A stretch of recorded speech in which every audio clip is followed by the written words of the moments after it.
Praise the Lord. जय मसीह की। परमेश्वर आप सभी को आशीष करे इस नए दिन में और एक नए सवाल के साथ जो आपको आज के दिन पूछा गया था कि क्या कोई धर्मी व्यक्ति जो धर्मी है, जिसने कोई पाप नहीं किया, जो भला व्यक्ति है, क्या वो जब मरेगा तो क्या वो स्वर्ग में जाएगा? या फिर दूसरे भाषा में, यदि कोई ऐसा धर्मी व्यक्ति है, ऐसा कोई व्यक्ति है जो अच्छे काम करता है, कोई बुरे काम नहीं, परंतु यीशु मसीह के बिना क्या वो स्वर्ग में जा सकता है? आमीन। तो आइए इस प्रश्न का उत्तर हम ढूंढते हैं बाइबल से कि बाइबल इसके बारे में हमें क्या बताती है और हमें क्या हम जा सकते हैं या नहीं। आमीन। तो सबसे पहला इस शुरू करने से पहले हम गलतियों उसका दूसरा अध्याय उसका 16 वचन पढ़ते हैं।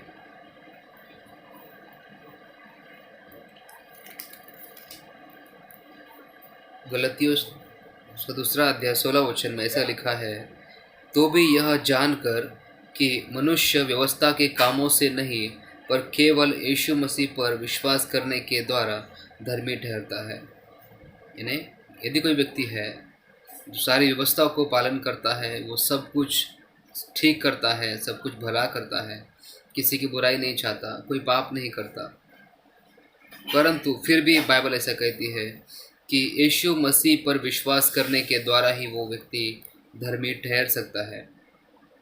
हमने आप भी मसीह यीशु पर विश्वास किया कि हम व्यवस्था के कामों से नहीं परंतु यीशु मसीह पर विश्वास करने के द्वारा धर्मी ठहरे, इसलिए कि व्यवस्था के कामों से कोई व्यक्ति धर्मी नहीं ठहरेगा। व्यवस्था के कामों से कोई भी व्यक्ति धर्मी नहीं ठहरेगा। जैसे कि बाइबल हमें बताती है व्यवस्था क्या है, तो अपने परमेश्वर, अपने पिता की उपासना करना, अपने परमेश्वर का व्यर्थ नाम ना लेना, मूर्ति पूजा ना बनाना, चोरी नहीं करना, झूठ नहीं बोलना, व्यभिचार नहीं करना, है ना। ये सारी बातों को हम लोग जानते हैं।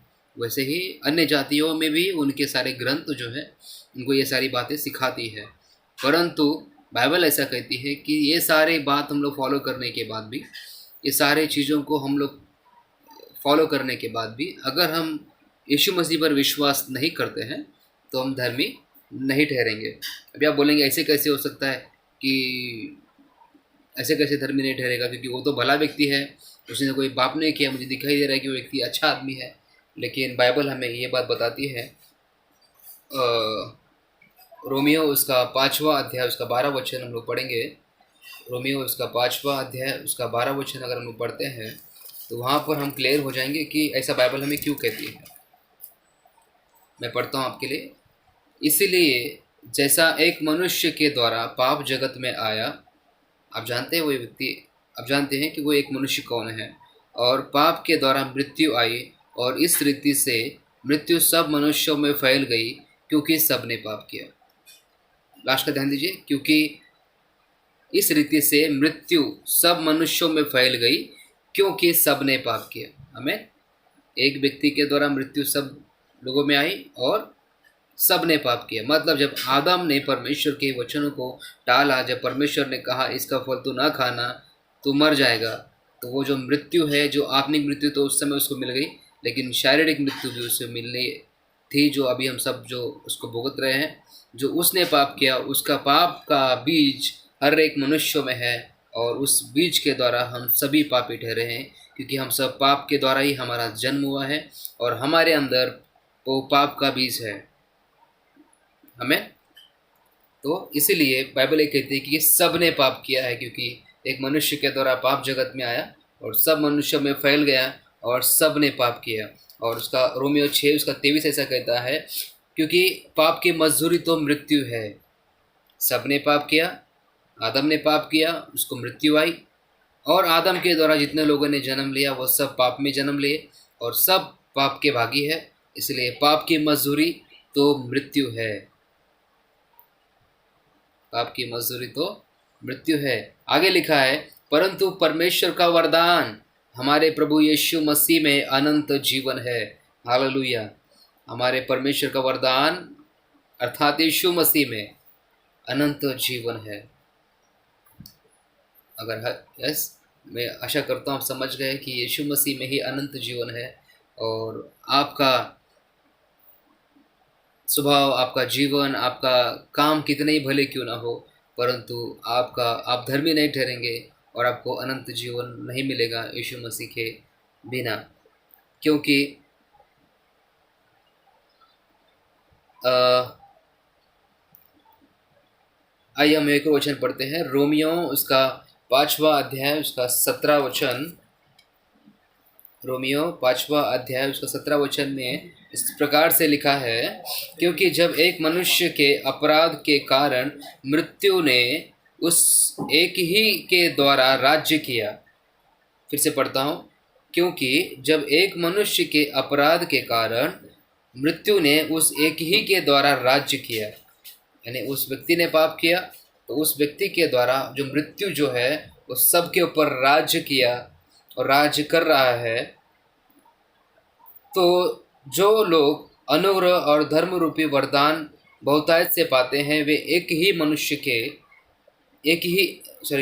मनुष्य के अर्थात यीशु मसीह के द्वारा अवश्य ही अनंत जीवन में राज्य करेंगे। यानी एक व्यक्ति के द्वारा मृत्यु आई और वो मृत्यु सब लोगों में राज्य कर रही है, वैसे ही यीशु मसीह के द्वारा हम सभी लोग अर्थात सभी लोग अनंत जीवन में राज्य करेंगे। जैसे मृत्यु राज्य कर रहा है, वैसे ही यीशु मसीह के द्वारा हम सभी लोग राज्य करेंगे। हालेलुया।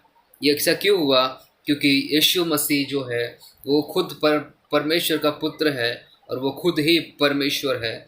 जब आदम ने पाप किया था तो उस पाप का छुटकारा, उस पाप से निजात देने के लिए ऐसा कोई वस्तु इस पृथ्वी पर नहीं थी जिसके द्वारा उस पापों का लेखा, उस पापों का बदला दिया जाए, उस पापों को मिटा दिया जाए।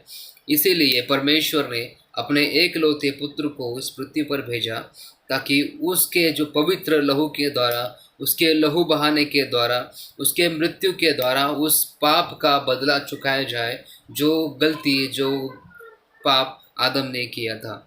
क्योंकि वचन ऐसा लिखा है कि ना बकरे, ना बछड़े, ना किसी के द्वारा पाप की क्षमा नहीं होती, केवल पवित्र और पवित्र, अति पवित्र यीशु मसीह के बहुमूल्य लहू के द्वारा हमें पापों की क्षमा मिलती है और हमें एक नया जीवन और एक नई अनंत काल का जीवन हमें यीशु मसीह के द्वारा मिलता है। जो आदम ने खो दिया था उसे यीशु मसीह ने फिर से हमें लौटा दिया। और जब हम विश्वास करते हैं तो हम फिर भी वही आदम के और हवा जो पहले थे वैसी रास्ते पर हम चलने के लिए हम तैयार हो जाते हैं।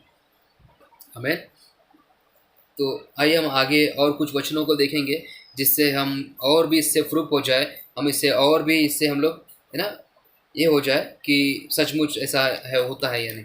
हमें बाइबल क्या कहती है, आइए निकालते हैं रोमियो ही उसका अध्याय, रोमियो की किताब उसका 10वां अध्याय 9 वचन।